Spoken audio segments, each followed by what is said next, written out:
السلام علیکم ورحمۃ اللہ وبرکاتہ۔ ابھی اتفاق سے میرے نظروں سے جو ہے یہ کلپ ویڈیو مظفر شاہ کی، جو پاکستان کی ایک مولوی ہے جو اپنے آپ کو جو ہے سید بھی کہلواتے ہیں، اور حال ہی میں جو ہے دفاع صحابہ کانفرنس کے اوپر جو ہے نا وہاں پر یہ نعرے بھی لگائے ہیں، سیاست معاویہ زندہ باد، اور ان کے ساتھیوں نے۔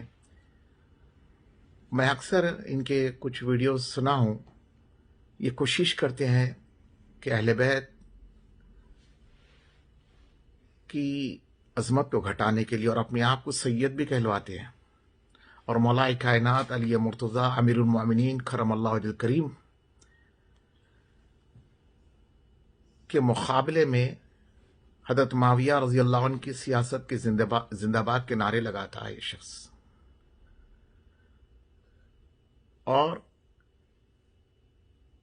ان سے ناصبیت کو بڑا فائدہ پہنچ رہا ہے، اور یہ اپنے اوپر سید کا لیبل لگا کر سنیوں کو گمراہ کر رہا ہے یہ شخص، اور بڑے بڑے خانقاہ کے مشائخین کے اوپر انگلی اٹھاتا ہے۔ جو باتیں حدیث کی معتبر کتابوں میں آئے ہیں حضرت معاویہ رضی اللہ عنہ کے بارے میں، اگر وہ کوئی سید زادے کو کہہ دے، چاہے وہ غریب نواز کی بارگاہ سے ہو یا پاکستان میں کسی اور بارگاہ سے، تو ان کے اوپر شیعیت کے، رافضیت کے الزامات لگاتا ہے گلہ پھاڑ پھاڑ کر، اور ایسا بد اخلاق، بدتمیز، بد زبان میں اپنی زندگی میں نہیں دیکھا۔ اور اس شخص کو اصول حدیث کا بھی علم نہیں ہے، اور اپنے آپ کو بہت بڑا عالم سمجھتا ہے یہ بدبخت، بڑے بڑوں کی شان میں گستاخی کرتا ہے۔ اب آپ دیکھیے کہ متواتر حدیث کا کیسا انکار کر رہا ہے۔ ایسے لوگ سنیت میں ناصبیت کو پھیلا رہے ہیں۔ یہ بریلویوں میں مرید ہے، ان کی خاطر، ان کا دل خوش کرنے کی خاطر، یہ پتہ نہیں ان سے جھوٹی شہرت کی خاطر، یہ کیا کچھ نہیں کر رہا ہے یہ شخص۔ اللہ ایسے فتنوں سے ہماری حفاظت فرمائے اہل سنت کی۔ اب آپ دیکھیے مولا کائنات علی مرتضیٰ کی شان میں جو تواتر سے ثابت ہے حدیث، اس کی اہمیت کو گھٹانے کے لیے یہ کیا کہہ رہا ہے۔ اس سے پتہ چلتا ہے اس شخص کو اصول حدیث کا بھی علم نہیں ہے۔ میں اس کے اندر انشاءاللہ کچھ ویڈیو کلپس بھی جو ہے نا ایڈ کروں گا بڑے علماء کرام کے، ان سے سن لیجیے آپ۔ چاہتا تھا کہ میں خود اسی کے اوپر جو ہے نا تمام کتابوں سے جو ہے حوالے دوں، لیکن ماشاءاللہ اویلیبل ہے ویڈیوز میرے پاس، تو انشاءاللہ میں اس کے ساتھ اٹیچ کروں گا، اور خود بھی بچے ایسے لوگوں سے، اور اپنے دوست احباب سب کو بچائے۔ یہ سنیت کا لبادہ اوڑھ کر اپنے آپ کو سید کہہ کر ناصبیت کو عام کر رہے ہیں۔ یہ شخص، یہی وہ شخص ہے یزید کے بارے میں بھی کہا تھا کہ آپ کہتے ہیں کہ خلافت جو ہے وہ فرض ہے، خلافت جو وہ قطعی نظریہ ہے۔ ہم نے کہا، کہتے ہیں جی خلافت جو قطعی نظریہ، جیسے نماز قطعی ہے نا، نماز قطعی چیز ہے، اس کا انکار کفر ہے۔ تو جو قطعی چیز ہوتی ہے وہ ثابت بھی قطعی ثبوت اور قطعی دلالت سے ہوتی ہے۔ مثلا واقیم الصلاۃ، یہ لفظ جو یہ لفظ ہے، یہ لفظ آج تک قرآن میں ہے کہ نہیں؟ تو آج تک زمانہ اسی آیت کی تلاوت کر رہا ہے، تو یہ لفظ قطعی ہو گیا۔ اب اس صلاۃ کا معنی آپ نماز کے لیتے ہیں، پچھلے بھی نماز کے لیتے تھے، اس سے پچھلے بھی نماز کے لیتے تھے، سرکار نے بھی نماز کا لیا، تو یہ معنی بھی تواتر سے ثابت ہوا، لفظ بھی تواتر سے ثابت ہو، معنی بھی تواتر سے ثابت ہو، تو کہتے ہیں قطعی ثبوت اور قطعی دلالت۔ اب وہ عقیدہ قطعی ہوتا ہے، اس کا انکار کرنا کفر ہوتا ہے۔ ہم نے کہا خلافت کا نظریہ آپ کے نزدیک خلیفہ بلا فصل کا یہ عقیدہ قطعی تھا، کہنے کہ ہاں قطعی تھا۔ میں نے کہا یہ حدیث کی ذرا حیثیت آپ بتائیے، یہ متواتر حدیث ہے؟ کہنے کہ نہیں، کہنے کہ نہیں متواتر حدیث نہیں ہے۔ تو میں نے کہا پھر اس کا درجہ کیا ہے؟ کہنے کہ یہ خبر واحد ہے۔ میں نے کہا تھوڑا سا شرم کریں نا پھر آپ، خبر واحد سے کوئی مسئلہ مستحب تو ثابت ہو سکتا ہے، فرض تو ثابت نہیں ہو سکتا نا، فرض تو ثابت نہیں ہو سکتا۔ فرض ثابت کرنے کے تو حدیث متواتر چاہیے۔ من کنت مولا فعلی مولا، اس کا یا تو ایک راوی ہے یا دو راوی ہے، اس کے راویوں کو کم سے کم 20 سے 25 راوی آپ ثابت کریں، تابعین کے دور میں اس کو ثابت کریں، تبع تابعین کے دور میں اس کو ثابت کریں، ہر دور میں جب تک صاحب کتاب نے اس کو درج نہیں کیا، اس کے تواتر سے راوی کو ثابت کرے، جب جا کے یہ مسئلہ قطعی ثابت ہوگا۔ لیکن آج تک کسی اہل علم نے اس کو خبر واحد سے زیادہ کا درجہ نہیں دیا ہے، تو جب یہ حدیث خبر واحد ہے تو اس سے صرف ایک فضیلت۔ اس موضوع پر جو روایت ثابت ہے، جس کے بارے میں تفصیل کے ساتھ یہ پورا ایک رسالہ میں نے لکھا ہے، 25 صحابہ کے تو نام کے ساتھ اور بہت سے صحابہ سے یہ روایت ہے، اور کبار محدثین کا فیصلہ ہے کہ یہ روایت متواتر ہے۔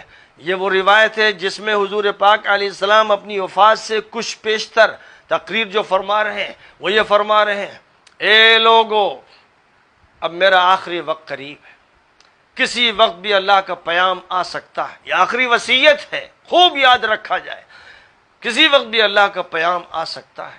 اے لوگو، 2 چیزیں میں تم میں چھوڑ کے جا رہا ہوں، بڑی بھاری ذمہ داریاں ہیں، اگر تم ان کو مضبوطی سے تھامے رہو گے تو ہرگز گمراہ نہیں ہوگے۔ ایک اللہ کی کتاب، دوسرے میرے اہل بیت۔ پھر آپ نے 4 مرتبہ فرمایا، اذکرکم اللہ فی اہل بیتی، اذکرکم اللہ فی اہل بیتی، میرے اہل بیت کے ساتھ اچھا سلوک کرنا میں یاد دلاتا ہوں، اللہ کی طرف سے یہ بات یاد دلاتا ہوں، ان کے ساتھ کبھی بدسلوکی مت کرنا۔ اور یہ کہ قرآن اور میرے اہل بیت، اور اس وقت اہل بیت کا مطلب علی تھے۔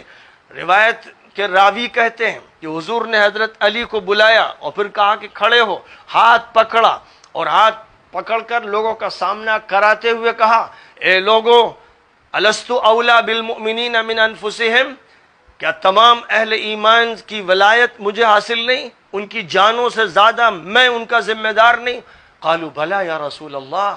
قالت، سن لو، من کنت مولا فعلی مولا، میں جس کا ولی ہوں، میں جس کا مولا ہوں، علی اس کے مولا ہوں گے، اہل ایمان کے علی ولی ہوں گے، علی ولی المؤمنین من بعدی۔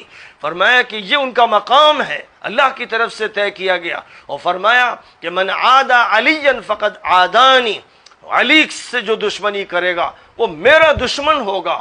اور یہ فرمایا تھا، اللہم والی من والاہ وعادی من عاداہ، اے اللہ جو ان کے ساتھ تعلق رکھے، محبت رکھے، ان کو اپنا ولی مانے، اے اللہ تو اس کا ولی بن جا، اور جو ان سے دشمنی کرے، اے اللہ تو اس کا دشمن بن جا۔ یہ حدیث صحیح ہی نہیں ہے، متواتر ہے، اور میں نے اس حدیث کے بارے میں بار بار تذکرہ کیا، اور اس کی جو روایتیں ہیں ان کا ذکر کیا ہے۔ لہذا ظاہر ہے کہ ان روایتوں کے نقل ہونے کے بعد بھی اگر کوئی شخص شک و شبہ پیدا کرتا ہے اور روایتوں کے بارے میں تشکیک کی مہم چلاتا ہے تو وہ منحوس، محروم اور اللہ کی رحمت اور نبی کی رحمت سے دور ہے۔ یہ وہ حدیث ہے جس کو متواتر کہنے والے علماء میں حاکم نیشاپوری ہیں، امام ذہبی نے التلخیص میں، حافظ ابن حجر نے المطالب العالیہ میں، امام حیثمی نے مجمع الزوائد میں، امام سیوطی نے الجامع الصغیر میں، امام شیخ البانی نے سلسلۃ الاحادیث الصحیحہ اور صحیح الجامع الصغیر میں اس کا تذکرہ کیا۔ حافظ ابن حجر نے کہا، وقد صح انہ صلی اللہ علیہ وسلم قال انی تارک فیکم ما ان تمسکتم به لن تضلوا کتاب اللہ وعطرتی، میں 2 چیزیں تم میں چھوڑ کر جا رہا ہوں، اگر تم ان کو مضبوطی سے تھامے رہو گے تو گمراہ نہیں ہوگے۔ یہ حدیث مسلم میں ہے، ترمذی میں، دارمی میں، بیہقی میں، مسند احمد میں، حاکم نیشاپوری کی مستدرک میں، نسائی کی سنن کبریٰ میں، نسائی کے خصائص امیر المؤمنین میں، البانی کی کتابوں میں، ابن حجر نے الصواعق المحرقہ میں اور المطالب العالیہ میں، اور اسی طرح ابن الاسیر نے اسد الغابہ میں، اور جامع الاصول میں، ابن کثیر نے البدایہ والنہایہ میں، اور پھر السیرہ النبویہ میں، اور تفسیر ابن کثیر نے میں، ابن سعد نے الطبقات الکبریٰ میں، ابن عساکر نے منتخب التاریخ میں، اور ابن حزم نے الاحکام میں، ابن منظور نے لسان العرب میں، ابن ابی شیبہ نے مصنف میں، اور ابن مخلد قرطبی نے مارویہ فی الحوض میں، ابن خزیمہ نے صحیح ابن خزیمہ میں، اور کتنے نام ذکر کیے جائیں. میں نے ان روایتوں کا تتبع کیا ہے اور ان کے نصوص بھی بیان کیے ہیں. 40 روایتوں کی تعداد یہاں تو صرف یہ 40 پہنچ گئی ہے. پھر اس کے بعد ان کے متون کا تذکرہ کیا ہے. چونکہ یہ دھوکہ دیا گیا، مغالطہ دیا گیا، جھوٹ بولا گیا اور اہل سنت کو یہ سمجھایا گیا کہ یہ شیعوں کی گڑھی ہوئی حدیث ہے. اب بتائیے، سیوطی شیعہ تھے، ابن حجر شیعہ تھے، ذہبی شیعہ تھے اور حاکم نیشاپوری شیعہ تھے اور نسائی شیعہ تھے، سب شیعہ ہی تھے. اگر یہ سب شیعہ تھے تو اے اہل سنت تم بھی شیعہ بن جاؤ. اگر یہ شیعہ تھے تو تم بھی شیعہ بن جاؤ تو تمہاری بھی آخرت بن جائے گی. اس لیے کہ یہ محدثین اگر فیصلہ کر دیں کسی حدیث کے بارے میں تو اس کے بعد ادھر ادھر کی باتیں کرنے والا کوئی مریض، دل کا بیمار، کینسر زدہ ہی ہو سکتا ہے. بہرحال بات پھر پھیلتی چلی جاتی ہے اور بڑھتی چلی جاتی ہے. میں یہ ذکر کر رہا تھا کہ حضرت علی کے حق میں اور پھر اہل بیت کے حق میں حضور پاک علیہ السلام نے غدیر خم کے مقام پر 18 ذی الحجہ میں ظہر کی نماز کے بعد جو خطاب فرمایا تھا وہ آپ کی آخری وصیت تھی. نبی صلی اللہ علیہ وسلم کا سرکار سے روایت کہتے ہیں، سرکار نے فرمایا، قال نبی نے کہا، من کنت مولاہ فعلی مولا. سبحان اللہ. میں جس کا مولا، علی اس کا مولا. سبحان اللہ. اب جو نبی کو مولا مانتے وہ علی کو مانیں گے.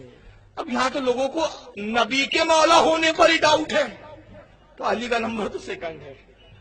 من کن تو مولا. لیکن بات بتا دوں، مولا علی کا مولا ہونے سے انکار نہیں کرتے، کام چلنے والا نہیں. کیونکہ میں اس کی پس منظر بتاؤں، اس حدیث کی خاصیت، ذخائر حدیث میں ایسی لاجواب حدیث میری نظر سے تو آج تک نہیں گزری. اللہ کرم ہے، 6500 کتابیں میری اپنی ذاتی لائبریری میں. سبحان اللہ. اللہ کا فضل ہے. اپنے مطالعے کی بنیاد پہ بول رہا ہوں، تحقیق دعوت دے رہا ہوں کہ آپ بھی تحقیق کیجیے. یہ واحد ذخائر حدیث میں وہ حدیث ہے جس کے راوی عشرہ مبشرہ ہے. سبحان اللہ. 10 صحابہ جن کو رسول اللہ نے دنیا میں جنت کی بشارت دی تھی. اسی حدیث پر عشرہ مبشرہ 10 کے 10 جمع ہو جائے. تاریخ ذخائر حدیث میں ایسی کوئی حدیث ہی نہیں ہے سوائے من کنت مولا فہذا علی مولا کے. سبحان اللہ. یہ واحد وہ حدیث ہے. اور یہ تو عشرہ مبشرہ ایک فضیلت، اور دوسری اس کو 30 صحابہ نے روایت کیا. کتنے صحابہ نے؟ 3. اگر میں تخارج پڑھوں گا نا بہت لمبی ہو جائیں گی. کن کن نے لکھا؟ تاریخ کبیر میں امام بخاری نے نقل کیا اس کو. سب سے پہلے تو امام بخاری کا ہی نام سن لیں آپ. تاریخ کبیر امام بخاری کی 12 جلدوں میں کتاب اسماء و جرا تعدیل اسماء و رجال پر جلد کے صفحہ 375. میں صفحے نمبر چھوڑ رہا ہوں، وقت بچانا ہے. اس کو امام ترمذی نے جامع ترمذی میں لکھا. امام ابن ابی شیبہ نے جو امام بخاری، امام مسلم، امام ابو داؤد کے استاد ہے، المصنف کے اندر لکھا. امام عبدالرزاق جو امام احمد ابن حنبل کے استاد ہے، اور امام احمد ابن حنبل جو امام بخاری کے استاد ہے، انہوں نے المصنف میں لکھا. امام حاکم نے اس کو المستدرک میں نقل کیا. امام طبرانی نے معجم الکبیر میں لکھا. خطیب بغدادی نے تاریخ بغداد میں لکھا. امام حیثمی نے مجمع الزوائد میں لکھا. امام ابن ابی عاصم نے السنہ میں لکھا. امام حسام الدین ہندی نے کنز العمال میں لکھا. ابن عساکر نے تاریخ دمشق میں لکھا. اور خود غیر مقلدوں کے بہت بڑے علامہ ابن کثیر نے البدایہ والنہایہ میں لکھا. اور امام نسائی نے خصائص امیر المومنین علی ابن ابی طالب میں نقل کیا. بے شمار یہ حدیث سب سے پہلے استنادی حوالے سے آپ اس حدیث کو سمجھیے کہ یہ معنوی اعتبار سے متواتر بلکہ لفظی اعتبار سے بھی تواتر کے درجے کے قریب قریب ہے. حافظ ذہبی رحمۃ اللہ علیہ، حافظ سیوطی رحمۃ اللہ علیہ، علامہ قطانی رحمۃ اللہ علیہ، علامہ البانی رحمۃ اللہ علیہ نے اس حدیث کو من کنت مولا والی حدیث کو متواتر قرار دیا ہے. ہمارے علم کے مطابق اس روایت کی ٹوٹل 11 سندیں جو حسن یا صحیح جو ہے نا جی وہ ہیں، یعنی 11 سندیں جو ایسی ہیں جو خود حسن یا صحیح ہیں. جی 11 سندیں. تیسری حدیث آپ نے فرمایا من کنت مولاہ فعلی مولاہ، جس کا میں مولا ہوں اس کے علی مولا ہے. فہذا علی مولا. اچھا، یہ تو ہم حدیث اکثر سنتے اور بیان کرتے ہیں، ویسے میں رات کو جب اس حدیث کو دیکھ رہا تھا تو تبرانی میں جو اس حدیث کا ورژن ہے نا وہ اس سے ایک سٹیپ فارورڈ ہے. ٹھیک. اس میں تو ہے من کن تو مولا فہذا علی مولا, ٹھیک ہے. لیکن تبرانی میں الفاظ یوں ہیں من کان اللہ و رسولہ مولا فہذا مولا. واہ واہ. فرمایا جس کا اللہ اور اس کا رسول دونوں مولا ہے نا یہ علی ان سب کا مولا ہے, واہ واہ. ان سب کا مولا ہے. سبحان اللہ. تو اس کا مطلب کیا ہوا کہ اس کائنات میں جیسے رب العالمین ہے, رحمت للعالمین ہے, اس کے بعد جہاں جہاں وہ ربوبیت اور رحمت ہے وہاں وہاں حضرت علی شیر خدا کی ولایت بھی ہے. غدیر خم کے موقع پر 18 ذی الحج کو اللہ کے محبوب علیہ الصلوۃ والسلام نے ایک خطبہ ارشاد کیا تھا جس کو خطبہ غدیر کہتے ہیں, اور وہ حضرت سیدنا علی المرتضیٰ رضی اللہ تعالیٰ عنہ کا ہاتھ پکڑ کے اللہ کے محبوب نے فرمایا تھا من کن تو مولا ہو فہذا علی مولا, جس کا میں مولا ہوں اس کا علی مولا ہے. نسائی کے اندر یہ حدیث موجود ہے, امام نسائی نے خصائص میں صحیح سند سے لکھا ہے میرے نبی مکرم غدیر خم کے موقع پر جب کھڑے ہوئے میرے آقا نے فرمایا علی کدھر ہے؟ علی آ گئے. میرے نبی مکرم نے مولا علی کا ہاتھ پکڑا, فرفع یدہ وقال, حضرت علی کا ہاتھ پکڑ کے میرے نبی نے بلند فرمایا اور فرمایا من کنت مولا فعلی مولا, جس کا میں مولا اس کا. اور غدیر خم کی وادی میں ہزارہ صحابہ کے اجتماع میں اپنی ولایت پر گواہی لینے کے بعد علی شیر خدا کو کھڑا کیا اور فرمایا میں تم سب کی جانوں کا ولی.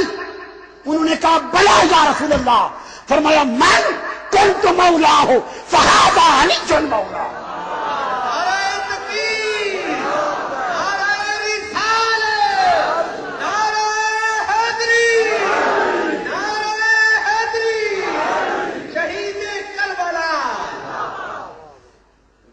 فرمایا مومنو میں تم سب کی جانوں کا ولی, میں تم سب کی جانوں کا مولا.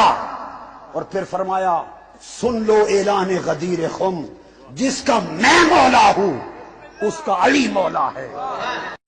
حضرت علی کے بارے میں اللہ کے نبی نے فرمایا من کنت مولا ہو فعلی مولا ہو, جس کا میں مولا ہوں علی اس کا مولا ہے. اور یہاں مولا سے مراد دوست نہیں ہے, یہ ہم دوست کا ترجمہ کرتے ہیں آقا, سردار. جس کا میں سردار ہوں علی اس کے سردار ہیں. اس کے پیچھے ایک کافی پس منظر میں بہت سی چیزیں ہیں, ان کی صفائی کرنے کے لیے میرے نبی نے غدیر خم پر یہ حدیث بیان فرمائی خطبے میں کہ جس کا میں مولا ہوں اس کا علی مولا ہے. تو یہ چند دن پہلے مجھے خیال آیا کہ ہمیں حضرت علی نہیں کہنا چاہیے, ہمیں مولا علی کہنا چاہیے, کہ میرے نبی ہمیں ان کو ہمارا مولا بنا کے گئے ہیں. ہم سمجھتے ہیں صرف یہ شیعہ کہتے ہیں مولا علی, وہ صحیح کہتے ہیں من کنت مولاہ فعلی مولاہ. آپ سب کے چہروں پہ میں حیرانی دیکھ رہا ہوں, حالانکہ میں آپ کو صحیح حدیث پیش کر رہا ہوں. من کنت مولاہ فعلی مولاہ, جس کا میں مولا ہوں علی اس کا مولا ہے. تو میں اب حضرت علی نہیں کہتا, میں کہتا ہوں مولا علی, کہ ان کا حق ہے